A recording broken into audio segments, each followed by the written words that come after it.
আমি ক্ষমতা দেখায় হল দখল করব, আমি ক্ষমতা দেখায় কারোর উপর নির্যাতন করব, জুলুম করবো, সেগুলো চলবে না।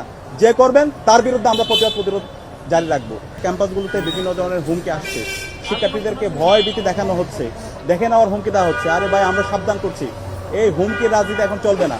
এই ঢাকা বিশ্ববিদ্যালয় এবং বাংলাদেশের প্রত্যেকটা ক্যাম্পাসের শিক্ষার্থীদের নিরাপত্তা নিশ্চিত করতে হবে। কোনো একজন শিক্ষার্থীর গায়ে যদি একটা টুকা পড়ে, আমরা আমাদের জীবন আমরা আর তাদের সামনে গিয়ে দাঁড়াবো আবু মতো।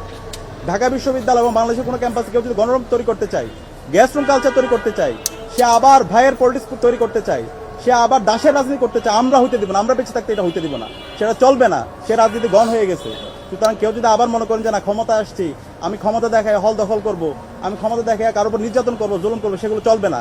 যে করবেন তার বিরুদ্ধে আমরা প্রতিরোধ জারি রাখবো।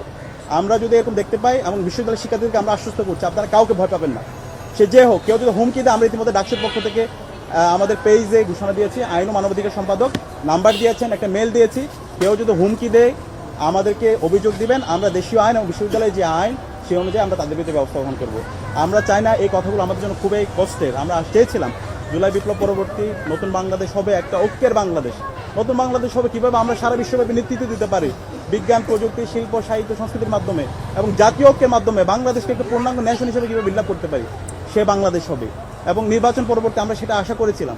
কিন্তু যে সহিংসতা, যে সংঘর্ষ এবং যেভাবে হুমকির যে রাজনীতি প্রতিযোগিতা শুরু হয়েছে, যেটা খুবই অপ্রত্যাশিত। তো আমরা আশা করব এখনো সময় আছে, সরকারি দল, বিরোধী দল যারা আছেন, আপনারা দ্রুত বসে নেতাকর্মী যারা আছে সারা দেশে যারা উচ্ছৃঙ্খলা করছে তাদের বিরুদ্ধে ব্যবস্থা গ্রহণ করুন, তাদেরকে আইনের আওতায় নিয়ে আসুন, এবং এর মাধ্যমে আমরা একটা সুন্দর সুখী সমৃদ্ধ একটা শহীদের আকাঙ্ক্ষার আলোকে নতুন বাংলাদেশ বিনির্মাণ করতে চাই।